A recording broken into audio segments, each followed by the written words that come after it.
Hello everyone, this is your girl Lena back with another video. I'm on a roll. This is my second one. In 2 days I was fixing my contact. Today's video it's on a serious note. It's a more serious video. And the reason why I'm making this video is because there's a common misconception on this topic. Well, not misconception, let's say people are looking at it from one point of view instead of looking at a bigger picture, which sometimes we don't tend to think about that other side unless someone points it out. And then it's like, oh, okay. So I was talking to one of my girlfriends on Facebook. Um, if you subscribed and watching, hi, boo. And she, I'm not going to describe her name. I mean, disclose her name, for confidentiality reasons. And she wanted to know, she basically, the gist of her post was, hopefully, her dad was in the war. I can't remember which one, not any of the recent ones. And she wanted to know what happened. She wanted to know basically his experiences. Now, before I get to the gist of that post, let me give you some information. A lot of people suffer from depression. There's different kinds of depression. Now, let me say this before I go deeper into this topic. I am not a medical professional whatsoever, but I'm going based off of what I've seen, experienced, felt, and have been through. Depression and PTSD basically go hand in hand. Um, Not saying one is more serious than the other. I'm not saying that whatsoever. But there is a difference. There's and you also have, what's called blue moods is when, you have your days where, you're sad, but you get over it rather quickly. Depression can be like that sometimes, depending on the severity, but it can also be longer lasting. It can last a couple days, a couple months, weeks, years. And there's different types of medications that can help people with their depression. If you're feeling sadness constantly and thoughts of suicide, please seek medical attention. See a professional. Your life, whether you believe this or not, is very valuable. you know and if you know someone that's down and it's like is not acting like themselves, you know there's many reasons why some people do decide to commit suicide. They feel like, sorry, my bra straps are showing, like, oh, the world will be a better place without them, and that's not true. That is not true. Families are broken because of it. Their families are devastated. Friends are devastated. Peers are devastated. But if you know someone that you think may be suicidal, reach out to them. Reach out to them, or has made comments that may sound like they may be suicidal. Don't take it as a joke. Take it serious. Reach out to them. Tell someone.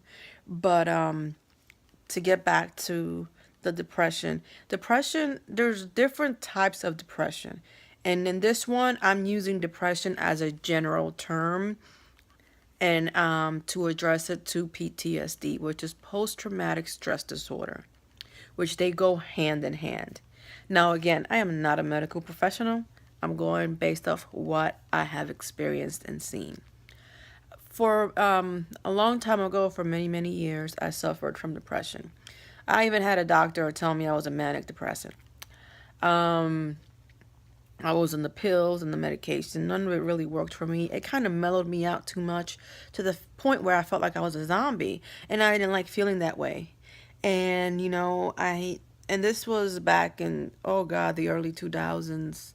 Um, Early 2000s. And I didn't like what I was feeling. I didn't like how mellowed out it made me. I didn't feel better. I didn't feel happier. Um, so I got pregnant with my daughter and I stopped taking all the medications. I stopped it all. Um, but I still, I I had a lot of baggage, but just didn't know how to deal with it, if that made any sense. Um, I never had like a mentor in my life till like I got older. I never had a mentor in my life. And so I didn't know how to deal with certain things or how to deal with my emotions because women we're most women, not all women, are emotional creatures, and some of the actions that we take are based off of our emotions. But anyway, I got off the medications and I made it to myself. I'm choosing not to be depressed anymore. I'm choosing to put some of these demons to bed and to get rid of them because I don't want to live my life like that. And then I made the conscious effort to give up alcohol because I was abusing it terribly. So once I gave that up, that put another entire set of demons to rest. And now I live a more happier and fulfilled life that I gave up the drinking. There's a difference between drinking, having fun, being a social drinker. I'm not saying don't go out and drink responsibly, but when you don't know how to handle your alcohol and you act like a crazy person, let me take that back. When you act inappropriate and you don't know how to handle yourself and you lose control, you need to step back and reassess. Is that the thing for you to do? I didn't know how to control myself. I did not. I became a whole different person. So, but anyway, I'm getting off topic. I, you know, I started to get out of the depression. Well, someone very close to me. I was in the service. I was in the Marine Corps for 8.5 years, and so was this person. My close friend. Let's say that my close friend. He was going through. My close friend was, went to. He's been in several wars. He was in the Marine Corps as well. Went to several wars. Went to the Afghanistan. Thing was going on with Afghanistan, with Africa. Things are going on with the help to help out Africa, Iraq, all of it. And his MOS was in the front lines. He was that was his part of his MOS to be in the front line finding IEDs. Um, I noticed something was off when he came back from his last deployment. Something wasn't right. It's just one of those things when you know someone well, something wasn't right. Like you couldn't put your finger on it. And I said, if you don't feel comfortable, but it was like, a night to day switch, but it wasn't automatic. It was like gradual. Like when he came home, it was like little things. It's just like, when you really know someone, you know when something's wrong, you know when something's off. And I noticed that it started off with depression when, he started losing interest in things he liked. And then I noticed he started drinking heavier. And he started drinking heavier when I was trying to stop. Because I stopped cold turkey. Like, I stopped one day, one and the next, I just stopped. And I would be like, hey, can you just not bring it around me? Because I'm really trying to stop. It was very tough, to be sober when there's alcohol around you. And he would, stay out, gone, like stay gone. And without getting too personal, it was just like a night to day, like when he'll be asleep, he would wake up with night terrors and covered in sweat. It was it was it was sad to see someone who was like amazing at everything they did, a positive, genuine good person, slowly crumbles like pieces of Legos or a puzzle piece. They just like the pieces kept falling apart, and he's trying to put them together, but he couldn't. And it was sad because you hear of all these people fake that they have PTSD just so they can benefit from it when they get out the military. And for those people, I get truly disgusted because I lived with a person who had full blown PTSD. This person at the worst took about close to 20 pills throughout the day just to barely function. It was the hardest thing I had to see. Hardest thing I had to see. And it kind of brings tears to my eyes because it's like, man, what could, I could have done more, but I wish he would have talked to someone, but he was trying to be tough. He was trying to be strong. And for a man to admit that they're going through something that deals with their emotions and their feelings is tough because, we live in a society that, you're looked at as weak. And, it was just hard. And, I was the concerned person, like, I telling my confidant, like, hey, well, tell me what you went through out in the war. What did you go through? And, and it wasn't, as a, as a military member, I knew not to ask. As a concerned person, I wanted to know. It's like I kind of wanted to share his grief. Maybe there was something that I could do. For some reason, I felt like, oh, if he talks to me, it'll get better, or it'll go away, or it's like a step in the right direction. And there was a couple times where he was drunk, and he just got fed up with me asking that. He told me a couple of stories. Now, not everything, just a couple of stories. And I kid you not, he told me that back in 2007, 2008, 2009, around that time frame. I have not forgotten those stories. It was very hard for me not to make assumptions. It was hard for me to let it go. I felt for him because people that are in the military service members that have seen combat, and they see some tough stuff, and they experience and do some things. Some things may have been really bad. They carry that for the rest of their life. And I know people around the that cares for the person, they want to know, they want to help. And with wanting to help is wanting to know. The best thing you can do is point that person, find that person resources to be able to take a step in the right direction. Most people that have PTSD or that have been to war or combat vets, excuse me, I got a cold. They don't want to be looked at as weak. They don't want to be judged. They don't want to be looked at differently. And most of all, they don't want to talk about it because they don't want to relive it. It's like opening Pandora's box. Once think about it that way. Opening Pandora's box. You're getting the person to open up to you, which you've always wanted. But how do you shut that off once that light switches on? That person is living it. Just because they're talking about it doesn't mean they're expressing how they're feeling. They're doing more than that. They're reliving it as they speak the words of what happened. They're reliving that moment. And how do you shut that off? When you're just someone trying to help.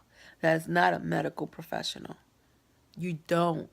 That's why I say to people, don't let your curiosity make you push a person away because they don't want to tell you what they experienced in combat.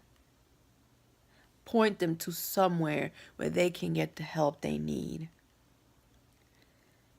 Seeing someone go through that, seeing someone with night terrors, seeing someone be severely affected by PTSD, it's heartbreaking because they're not the same person they used to be. They don't make the same decisions that they would if they were the old person. But that old person is gone. How do you help that person pick up those pieces when they're all broken? Or at least they think they're all broken. So now all I tell, my confidant, I'm just like, look, if you ever want to talk, I'm here. if you need help, if you're sick or whatever, I don't know unless you tell me. Because part of the PTSD is now, when he deals with too much anxiety or stress, he gets sick and he profusely throws up all the time. And he doesn't take 20 pills a day anymore. It's more like 10-ish, maybe. But it's like the best thing to do for a combat veteran is to point them to a medical professional that could genuinely help them. Stop trying to find out what happened. Stop trying to find out the truth. Because that person is living it every day. Even though they're not in that situation anymore, they still relive it all the time. And this goes like going back to the Facebook post. She wanted to know what her father went through. Believe me, you don't want to know. Because some of the stories I heard, I'm like, oh my God, that's some of the stuff you see in movies. But to know someone that went through that, it's just heartbreaking. And then not only are they carrying that burden of what they did and saw and went through, now you're carrying that burden. But now you are going to feel some type of way for this person telling you that information. Well, you wanted to know, you were curious. That's why I said there needs to be a better system for these veterans. For the veterans that are going through PTSD and that are homeless, have no resources. Going to the VA hospital, that's not enough. There's so many veterans that have died trying to get help from the VA hospital. There needs to be a better system for these vets, for us, because I'm a vet. There needs to be a better system. Because some doctors may genuinely care, but that's a dime a dozen. Some of these doctors don't care. It's just a paycheck. And they're so quick to just give you all these pills, and you get them addicted to them, and then they can't function without them. But then they get switched to another doctor, takes them all away. Now they're going through withdrawals. Now you got to deal with another issue. It's like, I just wanted to put this video out there. I wasn't trying to give definitions of PTSD and depression, because you can look that up on Google all day. But there's so many people that use a PTSD card as a way to get whatever, as a way to get benefits from the military. But it makes the people that genuinely have it, give them a bad name, because those people that truly need the help and want the help can't get the help, because those resources are being used on someone who's just playing the cards. And that's not right. But anyway, if I don't want to say too much, because I don't want to expose anybody's confidentiality, point to who it may be, or if that person sees this video, gets upset with me because I made the video, and they're like, oh, not anybody that sees this is gonna know it's me, blah blah blah blah. So I'm trying to be vague, but with giving some information.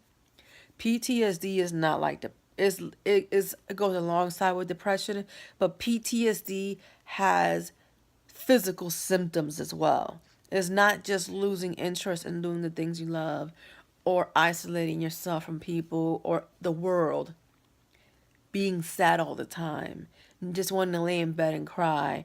It has physical manifestations, the nightmares, the night terrors, the insomnia, sleeping all day, which goes with depression, the sleeping all day, the pushing people away, intentionally hurting people. Now, I'm not saying just physically, but emotionally hurting people because you're hurting yourself. That's what PTSD is.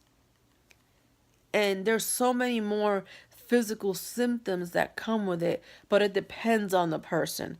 It depends on the person what symptoms that you may feel that make physical manifestation. It can be as like my confidant, his hands shake.